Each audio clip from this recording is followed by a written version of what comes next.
want to be safe in my role 5 years down the line. Is there anything you're telling them to be ahead of the game when AI comes knocking?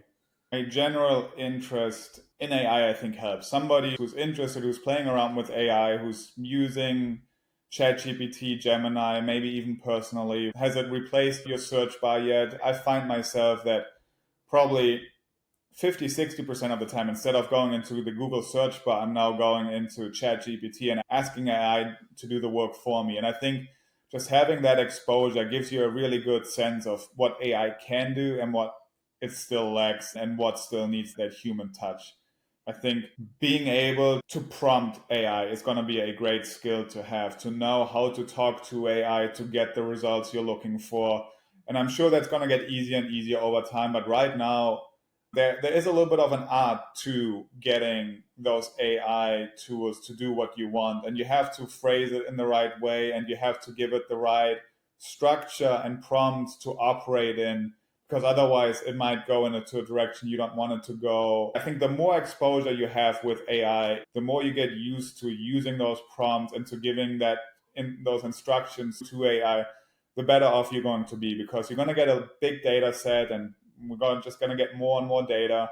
And people who are able to effectively utilize AI to make sense of the data, to tell a story with that data, they're going to be the one who are going to be irreplaceable. And people who are still there trying to filter their Excel table manually, probably going to get left behind. Just a general interest in AI and working with AI will prepare you very well for what's to come. And other than that, I think in more traditional supply chain sense, it's the strategic portion of supply chain that's going to be relevant. So if you're currently sitting there and you're spending 80% of your time issuing POs and manually setting up reorder points and manually following up on invoices, it's probably a good time to see what you can do in terms of training, in terms of certifications, work with your organization and see what trainings they have available to prepare you to become more strategic. We're getting more and more AI in our tools, and there's still a lot to learn, I think, for AI before it becomes really relevant in some of those more creative tasks, right? Some companies want candidates that have been in a lot of different industries because it means they are adaptable. They can adapt to new situations. Other companies, they want somebody who has been in the same industry for 20 years because they need that deep experience. So Absolutely. for one, I think it's a little bit bad data in, bad data out. So if the company doesn't have a very good candidate profile, and AI is never going to be able to match it, because a lot of times we need to help clients define what their candidate profile looks like. And without that, AI is never going to be able, if you say, right, supply chain manager, there could be 100 different ways on how you go with that search. So for us, I think the creative part lays in recognizing and identifying, yes, they want a supply chain manager, but the procurement portion is going to be a lot more heavier weighted than the logistics portion of the supply chain manager in this scenario. The industry experience is more important than the longevity.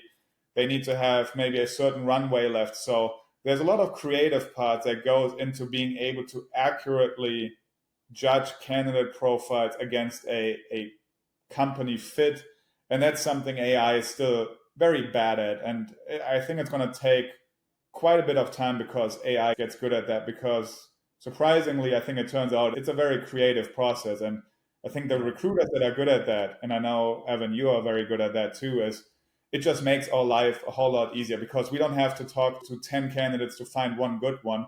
We can look at their profile, we can look at their resumes, and we can judge much quicker if candidates are great or not. How often do I come to you and I tell to you, this is the guy, they're going to hire him just by looking at the resume, and they're going to end up hiring him. And it's just, if you do something for that long, you just, very rarely am I wrong on that. It happens more often that I think, okay, I think maybe a candidate isn't that great, and we send him over because you were like, no, I talked to him, trust me, he's great. And he didn't look great on paper because maybe they just didn't put in the effort of making their resume look great.